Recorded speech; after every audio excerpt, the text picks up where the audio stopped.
اللهم صل وسلم وبارك على سيدنا محمد وعلى آله وأصحابه أجمعين. سلام سلام، مرحبا بكم، إن شاء الله كانوا تكونوا بخير وعلى خير.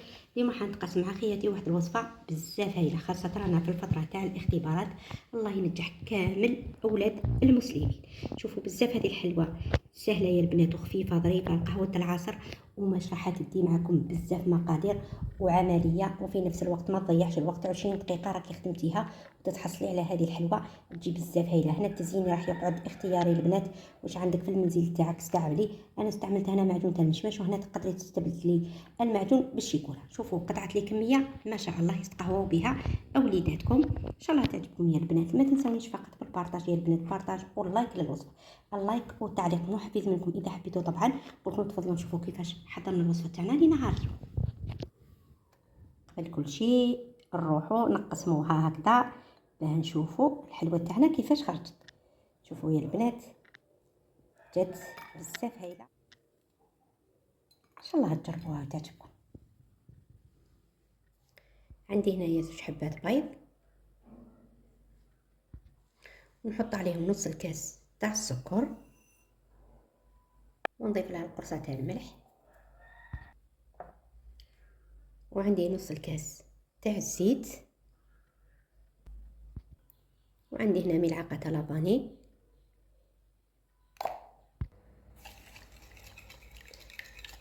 نخلط هذو المقادير مع بعضهم بعض.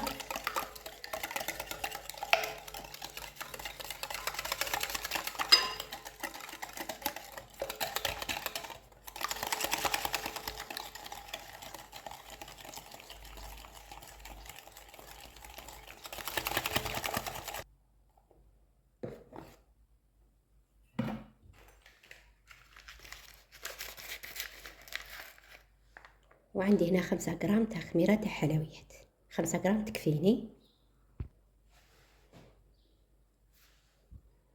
ونجمع العجينه تاعنا بالفارينه حتى نتحصلوا على عجينه تكون طريه بهذا الشكل. حلوه سهله مهله، قهوه العصر نستقهوه بها مع وليداتنا، خاصه رانا في الفتره تاع الاختبارات. ان شاء الله ربي ينجح كامل ولاد المسلمين.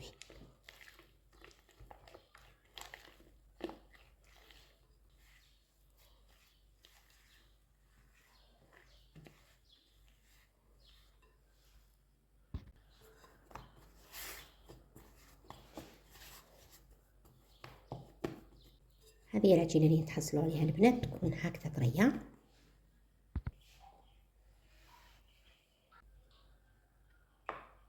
عندي هنايا السكر نحتاجه، ونحتاجو هذه الطابع ولا القطاعه، وندو القليل هنا من العجينه. شوفوا العجينه كيفاش راهي طريه. هنا الحجم اللي ديروه 25 غرام، لكن انا عيني ميزاني. ونحطوها هكذا مباشره في السكر بهذا الشكل. حلوه بزاف هايله البنات، والحلوه هذه راهي قديمه. الى القطاعه تاعكم تلصق ديروها في الفارينه طبعا بهذا الشكل. شوفوا حلوه بزاف هايله. انا خليتها هكذا طريه البنات باه نتحصل على نتيجه تكون مليحه.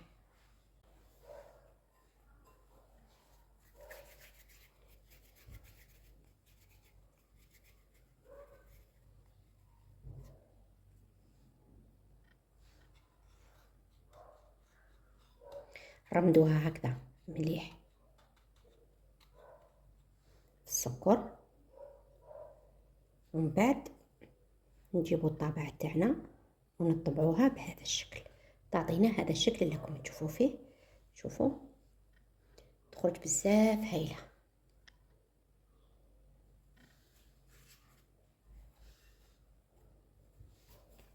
حلوه يوميه اقتصاديه سهله مهله، وتقطع كميه ما شاء الله يستقهوا بها اوليداتنا. شوفوا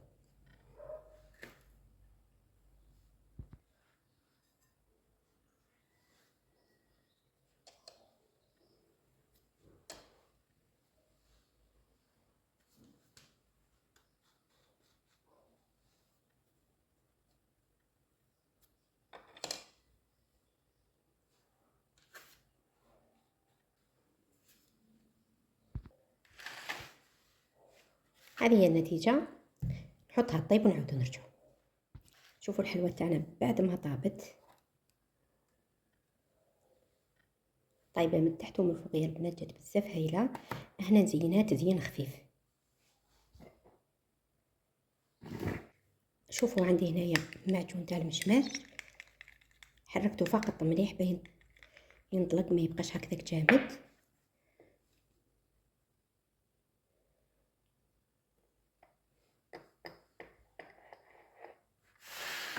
ونعمر هذوك الثقوب هكذا بالمعجون تاع المشماش. واللي ما تحبش المعجون تقدر تستعمل شوكولا، راح يخرج بزاف هايله هذه الحلوه.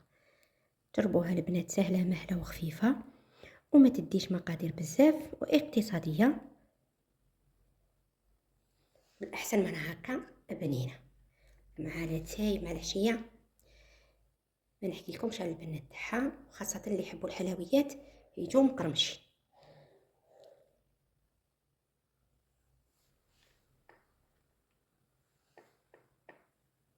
هكذا شوفوا البنات، هذه اللي نجبد بها المعجون شحال عمليه، تاع اللي يجي في لي بواط تاع الدواء هذوك. انا ما نرميهمش، نخدم بهم، خاصه كي تكون عندي كونتيتي كبيره تاع الحلوى تساعدني بالبزاف هذه اللي نخدم بها. في الاخير هذه هي النتيجه اللي نتحصلوا عليها البنات. شوفوا قطعت لي كميه ما شاء الله من هذه الحلوى، سهله مهله في 20 دقيقه مع 10 دقائق طياب فقط. هذه الحلوى ما فيهاش الروح يا البنات، 10 دقائق تكون طابت لكم. والتحضير تاعها في مده 10 دقائق كنت درت هذه الحلوى اللي راكم تشوفوا فيها. والله العظيم لقعدت فيها 20 دقيقه للامانه، وجات بزاف هايله. ان شاء الله تعجبكم وتجربوها يا البنات. ما تنساونيش بالجام للفيديو والبارطاج اذا حبيتوا. طبعا كما نقول لكم لايك للوصفه. بقاو على خير، مع الف سلامه. قبل كل شيء نروحوا نقسموها هكذا باه نشوفوا الحلوه تاعنا كيفاش خرجت. شوفوا يا البنات جات بزاف هايله وجات. شوفوا ان شاء الله تجربوها وتعجبكم.